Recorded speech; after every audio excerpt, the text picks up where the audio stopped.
Hello everyone. Hey, welcome. Thank you for coming along for another ride with Grudge.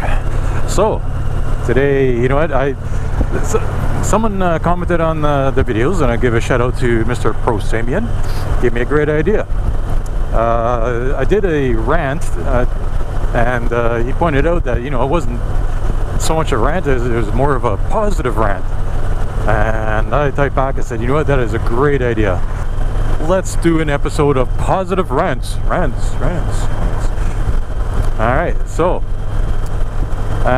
see, for my first one, I was thinking I'd do a positive rant about here's one that everyone, you know, deals with one time in their life or not. You know, maybe some people don't deal with it, but I know I have weight issues, like being overweight. So in today's society, you know, we got processed foods and easy access to all sorts of foods, and, you know, like, not such healthy foods either. So if it's processed, it's not exactly good for you. So weight loss, you know, what are you waiting for? That's something I asked myself. I said, what are you waiting for? You know, I hit almost 300 pounds a few years ago. Three years ago.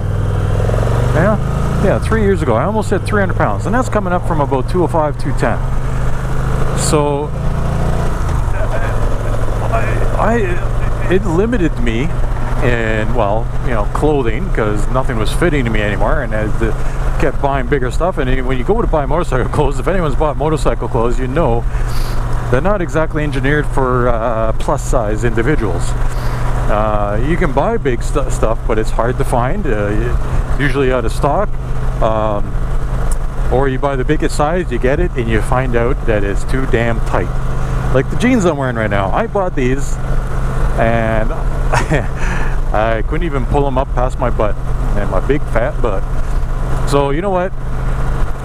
You gotta get positive about yourself and not negative about it. You know, you can't get yourself down about being overweight, because positivity will get you where you want to go.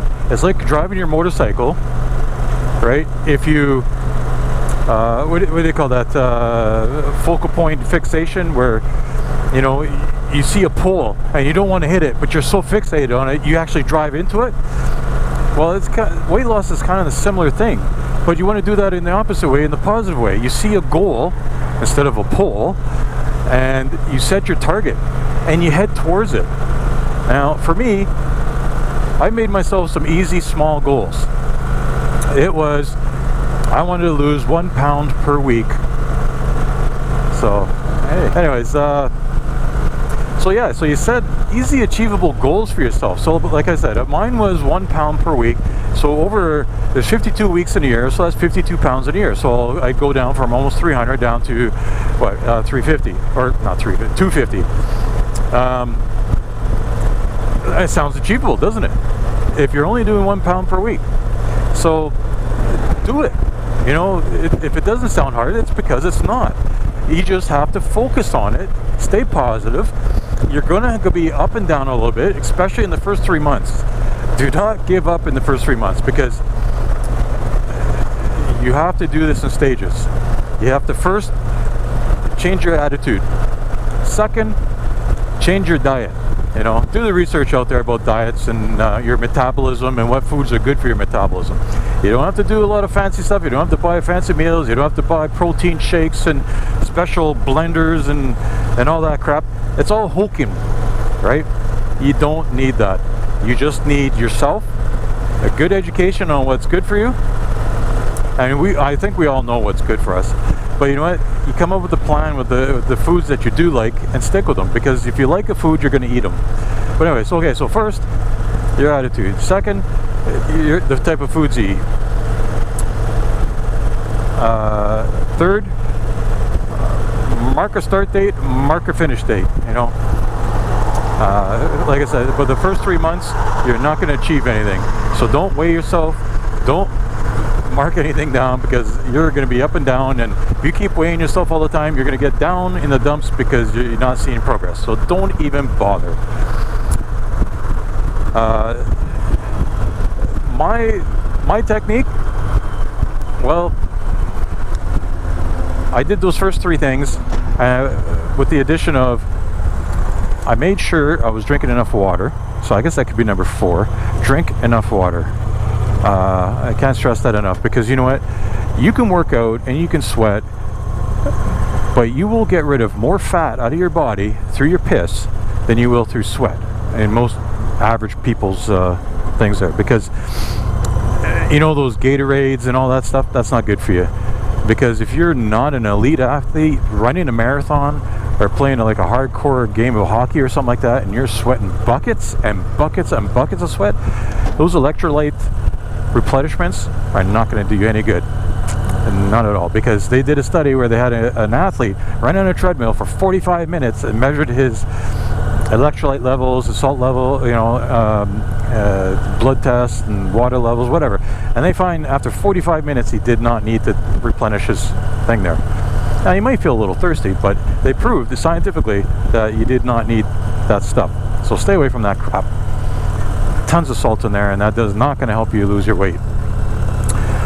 So water, natural foods coming from the farm, you know, that's kind of the philosophy I took. You know, it comes from the farm, I'll eat it. If it's processed, stay away from it, or eat very, very little of it. So, and after the water, you want to, like I said, metabolism boosting foods. You want to make sure, you know, you have breakfast, you're eating all your meals and small snacks in between, and you know, as healthy as a food that you can. So if you got a difference between a pure chocolate bar and say a granola bar, figure out which one's more healthy for you, right? And have that, and you'll still satisfy that hunger craving, but you'll have less than what if you ate that chocolate bar. So it slowly changes your habits. It satisfies that little munchy demon that's in you. You know, it just forces you, breaks you down and says, "Oh, I'll eat that bag of chips." Blah, blah, blah. No, satisfy it. Don't deny yourself. Don't starve yourself. That's the first mistake most people do when they're trying to lose weight, is they're trying to starve themselves. Do not starve yourself. Control your portions. So that'll be like number 6 that I know, I guess, is your meals. Okay, for lunch, I always made 2 sandwiches. So instead of eating both sandwiches at one sitting, I would have one sandwich at my lunch, and then if I was hungry, I'd eat it as my snack, the second sandwich as my snack later on. That gives your body a little more time to process the food that you're putting into it. Because if you overload it, right, it's a glass of water. You know, you fill it up to the top, everything else you put into it is just overflowing and not going anywhere, not doing anything for you. So, same thing with eating. You don't want to overeat. So control your portions. I did the same thing at supper. I took my dinner plate, I divided it in half, I ate half of it, and then if I was hungry, even just a half hour later after I did that, then I'd go back and I'd eat it. But you'd find eventually that your body, your stomach, your brain, your addiction to food will slowly change. And like I said, 3 months is the turning point. That's when your metabolism will actually kick into gear, because it takes that long for your metabolism to kick up so you could actually start losing some real weight. So anyways, this could probably be like a 20-part series here, but if you have any questions, I'll gladly help you out and answer what I did. If I don't know the answer, you know, maybe I'll look it up, I'll do some research, because I did a lot of research on this stuff before I did it. And yeah, you know, those are some of the key points I started with. I know that in this short motovlog time, I can't really express exactly what I did, but you know, everything little detail, but that's a good starting point, you know. So try it out, let me know how it goes. Anyways, thanks for coming along for a ride with Greg. Happy trails.